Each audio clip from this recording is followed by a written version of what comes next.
저희 세대가 초등학교 다닐 때 교과서에 실려서 아주 읽은 유명한 소설이 하나 있습니다.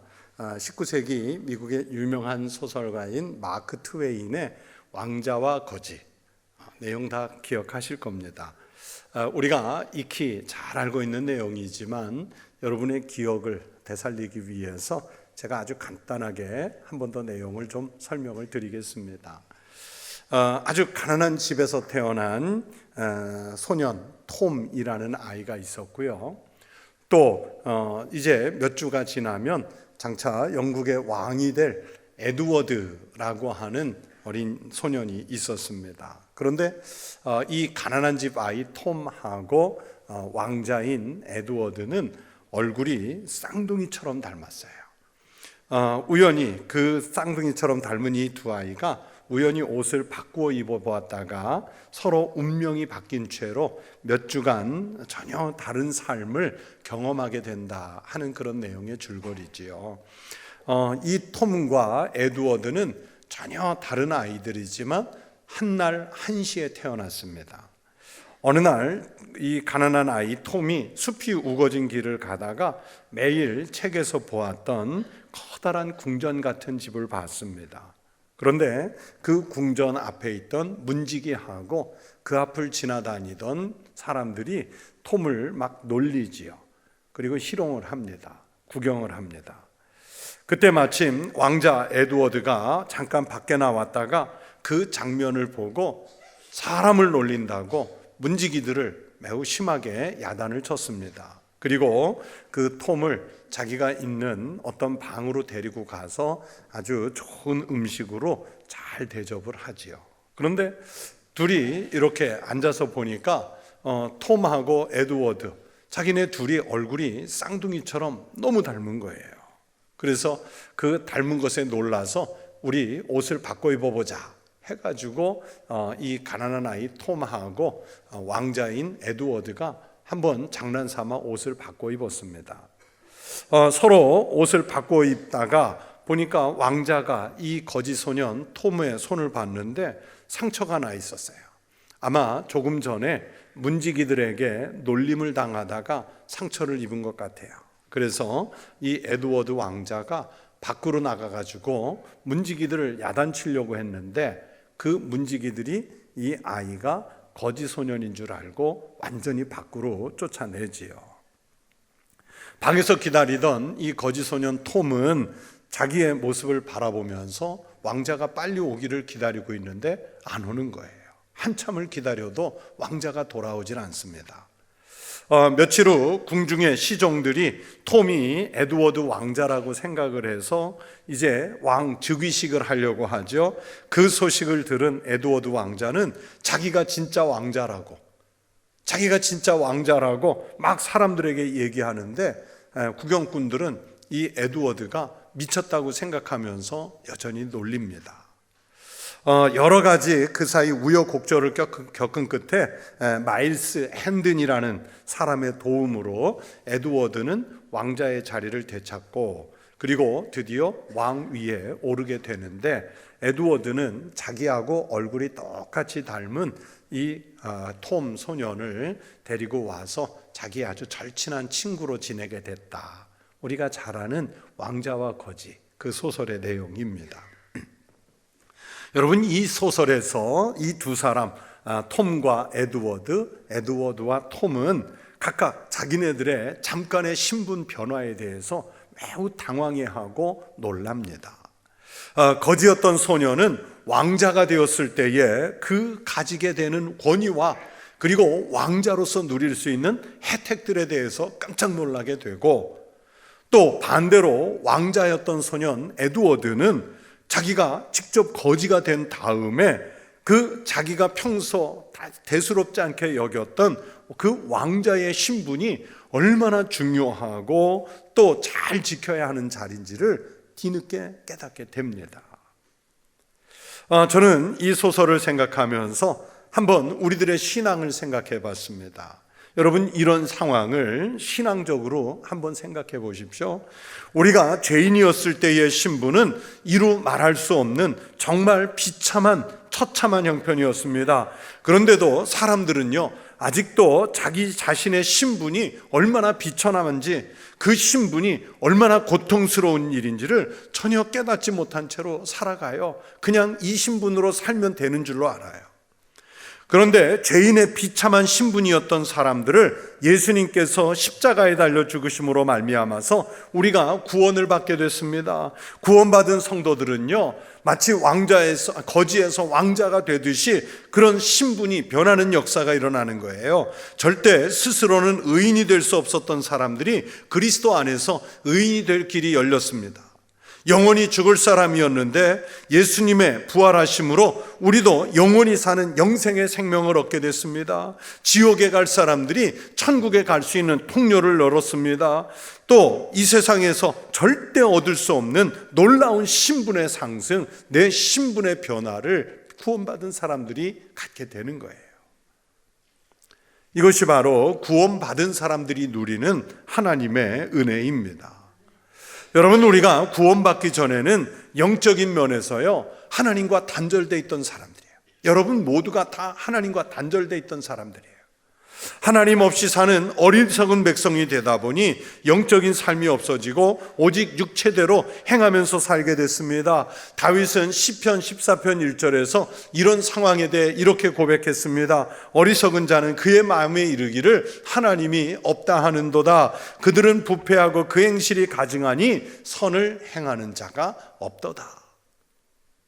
하나님 없이 사는 사람이 얼마나 어리석은지를 잘 말씀하고 있어요. 다윗의 고백처럼 어리석은 사람 중에 가장 어리석은 사람이 누구냐면 하나님을 모르고요, 그러면서 하나님 없다고 말하는 사람들이에요. 하나님이 없기 때문에 그 사람들은 자기 행실이 부패한 줄도 모르고 육체의 본능대로 행하면서 살지요. 자기 행동의 선과 악을 구별하지 못하기 때문에 악한 행실만 행하면서 삽니다. 그래서 결국에는 하나님의 심판을 받는 것 외에는 아무것도 기대할 수 없는 소망이 없는 삶을 살아가는 거예요. 오늘 본문 1절부터 3절이 바로 그 이야기를 말씀한 겁니다. 그는 허물과 죄로 죽었던 너희를 살리셨도다. 그때의 너희는 그 가운데서 행하여 이 세상 풍조를 따르고 공중의 권세 잡은 자를 따랐으니 곧 지금 불순종의 아들들 가운데서 역사하는 영이라. 전에는 우리도 다 그 가운데서 우리의 육체의 욕심을 따라 지내며 육체와 마음에 원하는 것을 하여 다른 이들과 같이 본질상 진노의 자녀이었더니. 여러분, 다른 사람들이 아니라 바로 우리 자신이 하나님 없이 살던 사람들이었다는 거예요. 원래는 진노의 자녀였다는 말씀입니다. 그래서 이 세상 풍조를 따라서 살았고 육체의 욕심을 따라서 살아가던 사람들이었어요. 그래서 이런 내용에 대해 바울은 허물과 죄로 죽었던 우리라고 표현을 한 거예요. 이 본문의 허물이라는 말은 헬라어로 파라프토마라는 단어를 쓰는데 이건 위반이라는 뜻이에요. 우리가 법을 위반했다, 교통법규를 위반했다, 어떠한 규정을 위반했다 할 때 파라프토마, 규정을 위반했다, 이 단어를 써요. 즉 우리가 원래는 하나님의 뜻대로 살게끔 창조됐는데 우리가 죄로 인해서 생명을 위반한, 하나님의 말씀을 위반한 그런 사람들이 됐었던 거예요. 또 허물과 죄 그랬는데 이 죄는 헬라어로 하마르티아라고 해서 관역을 벗어났다는 뜻입니다. 여러분, 화살이 활 시위를 떠나면 관역을 향해서 날아가야 하는데 이것이 관역을 벗어나면 제대로 용도에 맞게 쓰이지 못하는 것이죠. 엉뚱한 사람을 살상할 수도 있습니다. 여러분, 관역을 벗어난 화살은 언제나 위험합니다. 우리 인간은 영적으로 하나님을 향해서 나아가야 하는데 그 영적 관역을 벗어나게 되면 바로 그게 위험이라는 거예요. 다시 말해 하나님을 향해서 가야 할 인간이 하나님을 벗어나는 것, 이것이 죄인이고 죄입니다. 영적으로 죄는 하나님의 뜻에서 벗어났다는 뜻입니다. 하나님의 뜻에서 이렇게 벗어나 잘못된 방향, 어긋난 삶을 살아가는 사람을 성경은 죄인이라고 표현을 했어요. 우리가 이름을 잊게 하는 교부 어거스틴은 허물은 고의성이 없고 죄는 고의적으로 지은 것이라고 해석을 했어요. 또 초대교회 교부이셨던 제롬이라는 분은 허물은 생각으로 범죄를 계획하는 것이고 또 죄는 실제 행동으로 죄를 실행에 옮기는 것이라 그렇게 어거스틴과 좀 비슷하게 해석을 했어요. 사도 바울이 우리가 허물과 죄로 죽었던 사람들이라고 말씀한 것은 영적으로나 육적으로 또는 생각으로나 실제적으로 죄를 지은 사람들이었기 때문에 하나님의 심판에서 벗어날 수 없었고 완벽하게 죽을 수밖에 없었던 사람들이 우리들이라는 거예요. 그런 죄인들에게 갑자기 신분의 변화가 일어났습니다. 어떤 변화가 일어났는지 4절과 5절에서 말씀하지요. 긍휼이 풍성하신 하나님이 우리를 사랑하신 그 큰 사랑을 인하여 허물로 죽은 우리를 그리스도와 함께 살리셨고 너희는 은혜로 구원을 받은 것이라. 여러분 생각해 보세요. 죽은 사람이 다시 살아났다는 소식만큼 놀라운 소식이 있겠습니까? 사형수가 죽기 직전에, 사형을 당하기 직전에 갑자기 그 사형을 면제받았다는 것만큼 여러분 큰 은혜가 어디 있겠습니까? 바로 우리에게 이런 일들이 실제로 일어난 거예요. 우리를 그리스도와 함께 다시 살리신 그 은혜는 오직 하나님 은혜인 줄로 믿습니다. 그래서 너희는 은혜로 구원을 받은 것이라 말씀하지요.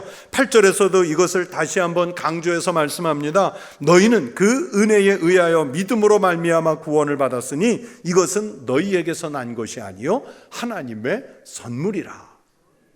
무엇으로 인해서 구원을 받았다고 성경이 말씀하세요? 은혜에 의해서.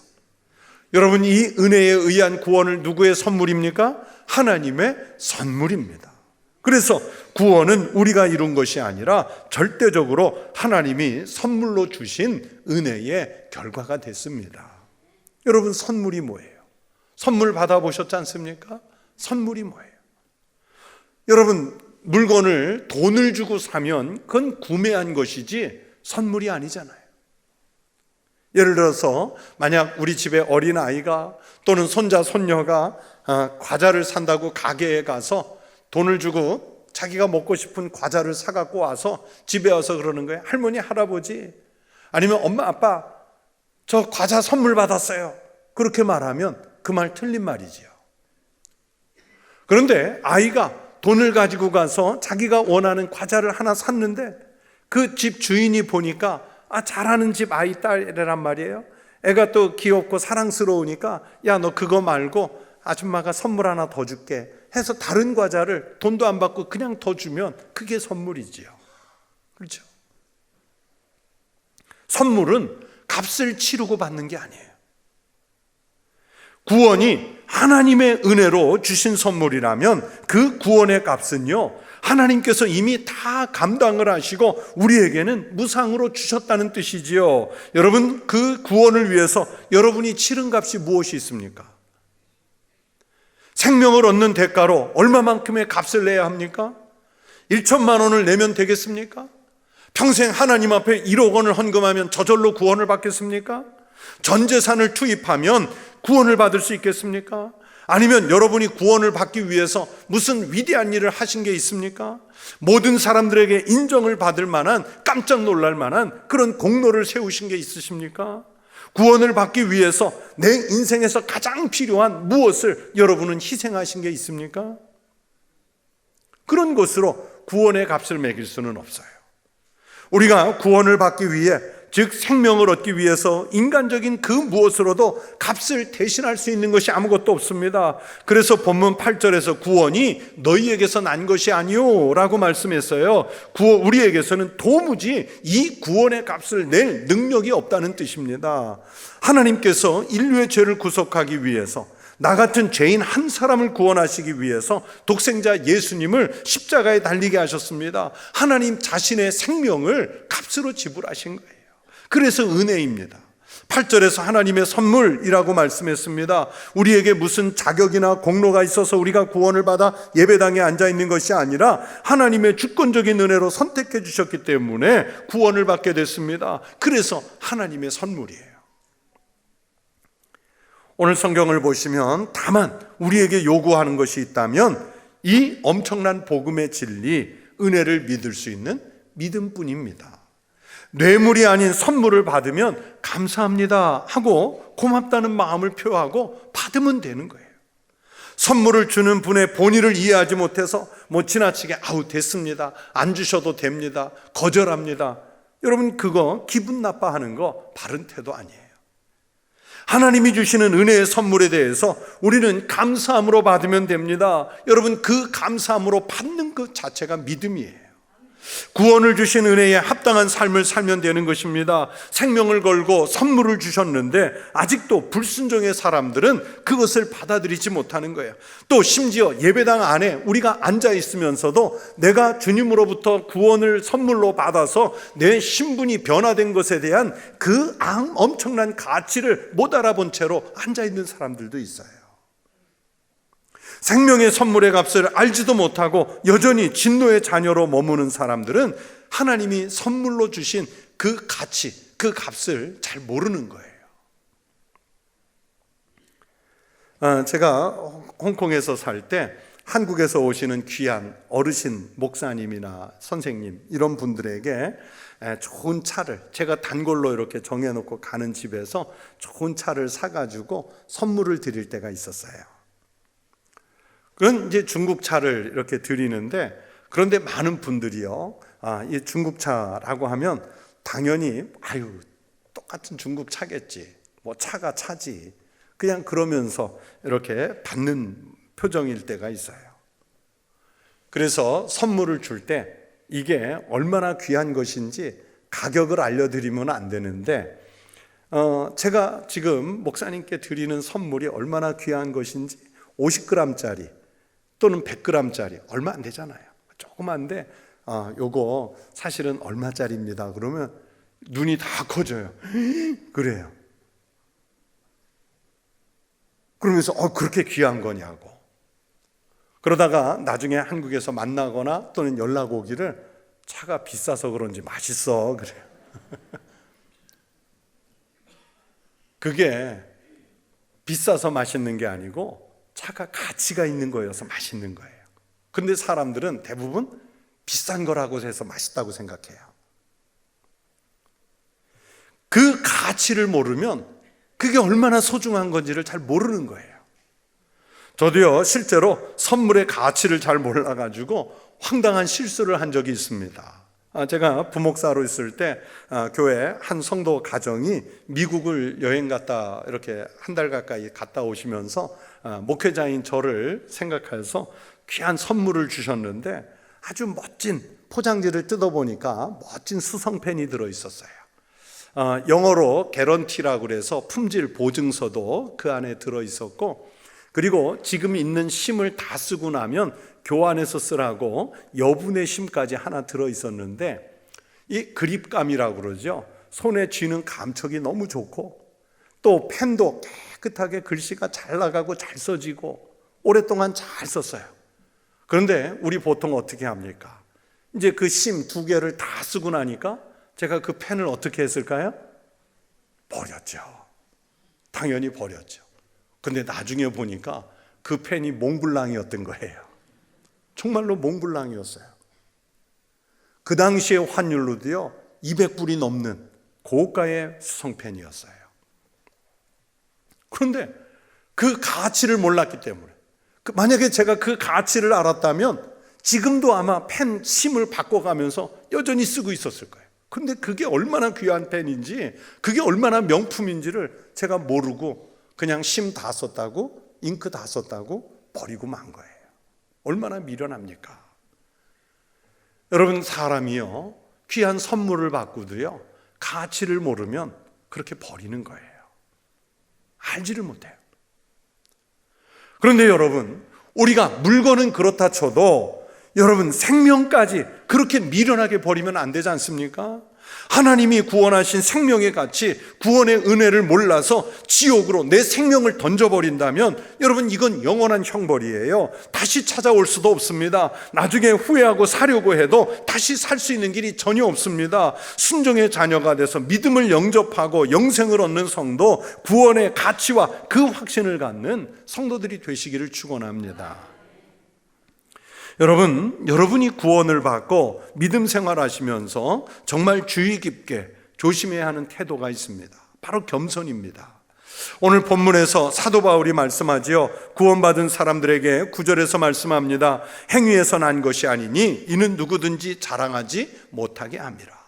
여러분의 신앙의 경륜을 자랑하지 마십시오. 여러분이 가지고 있는 신앙의 지식을 자랑하지 마십시오. 여러분이 가지고 있는 직분을 자랑하지 마십시오. 겸손하십시오. 가끔 간증하는 분들, 간증을 전문적으로 하는 분들의 간증을 듣다 보면 하나님은 없고요, 자기 자랑을 합니다. 간증이라는 것은 내가 예수를 믿고 주님의 은혜로 나에게 어떤 변화가 일어났는지, 그래서 내 삶이 어떻게 변했는지, 나의 신분이 어떻게 변했는지, 그리고 어떻게 하나님의 영광을 나타내고 살고 있는지, 이걸 말해야 되는데 간증이라는 옷을 입고 자기를 자랑할 때가 있어요. 그러면서 교만한 태도를 보입니다. 간증을 핑계로 한 신앙인들의 착각입니다. 신앙이 성장하고 성숙할수록 우리는 겸손해야 합니다. 자랑할 것이 없습니다. 왜냐하면 주님의 은혜 때문이지 나의 공로로 인한 것이 아니기 때문이라고 오늘 말씀하시잖아요. 오직 겸손한 태도로 감사한 마음으로 하나님이 주신 은혜의 선물, 구원의 감격을 누리는 우리 청북교회 믿음의 성도들이 되시기를 축원합니다. 그러면 하나님은 왜 그렇게 귀한 구원을 우리에게 선물로 주셨을까요? 예수님을 십자가에 달려 생명값을 치르면서까지 왜 우리에게 선물을 주셨을까요? 왜 아무 값도 요구하지 않고 은혜로만 구원을 주셨을까요?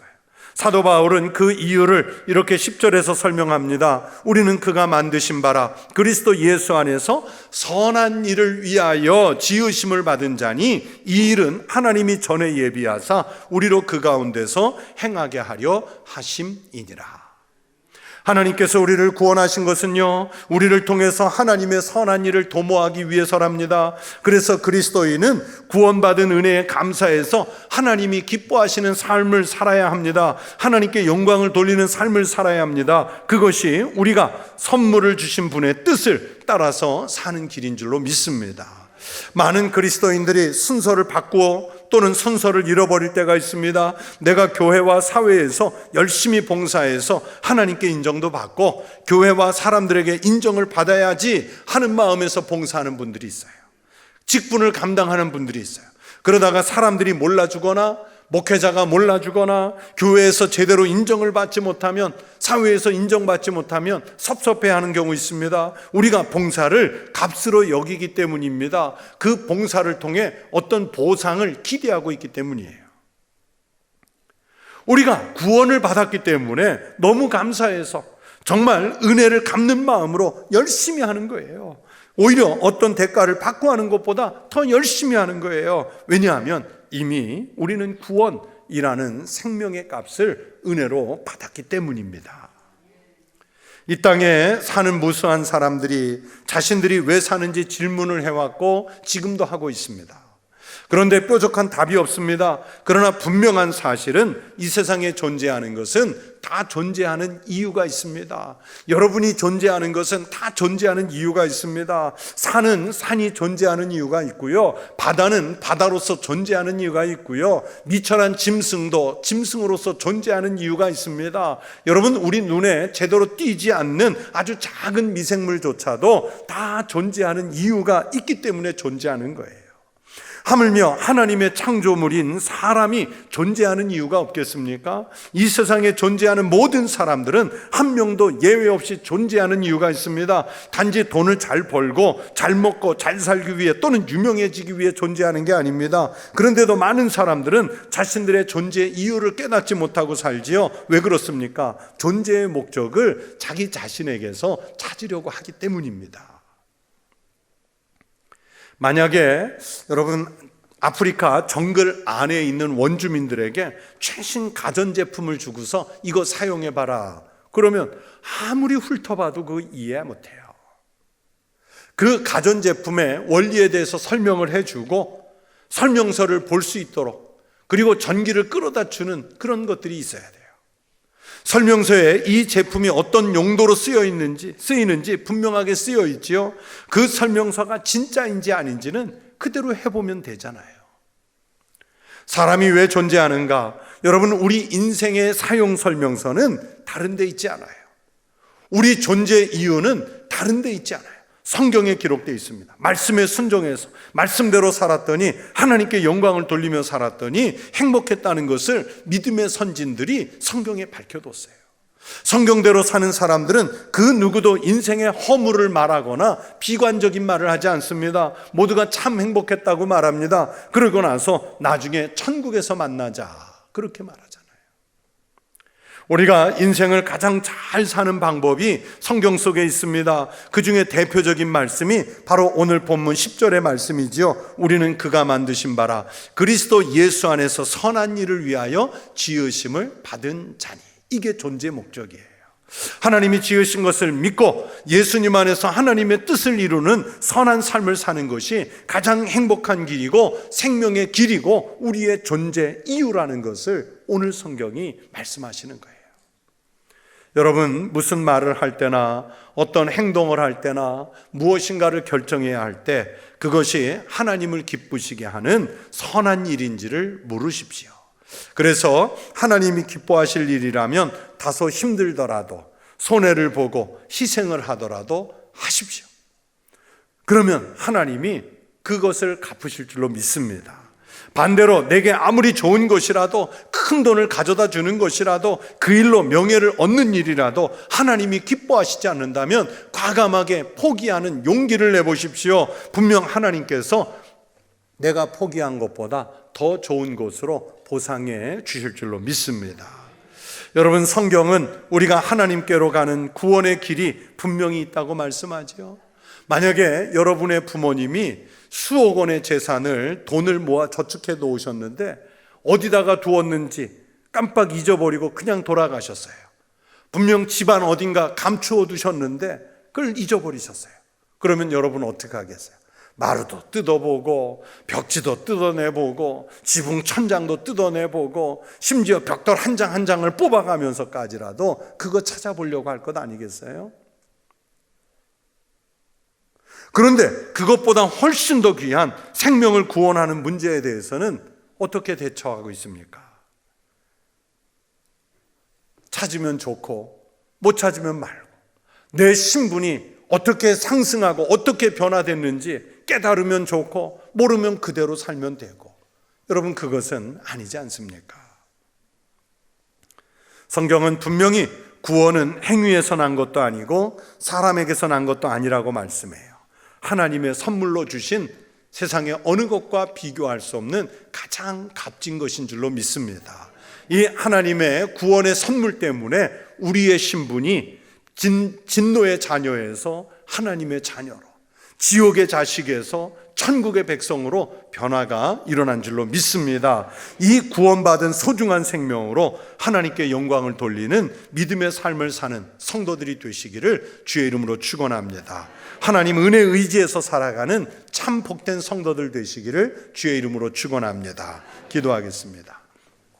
하나님 아버지, 본질상 진노의 자녀였던, 마귀의 자녀였던 우리들을 이제는 천국의 자녀로, 하나님의 자녀로 구원을 통해, 하나님의 선물을 통해 우리의 신분을 변화시켜 주시니 감사합니다. 이제는 변화된 성도로서 하나님께 영광을 돌리는, 하나님이 도모하시는 선한 일에 쓰임을 받는 거룩한 삶을 살게 하여 주시옵소서. 예수님 이름으로 기도하옵나이다. 아멘.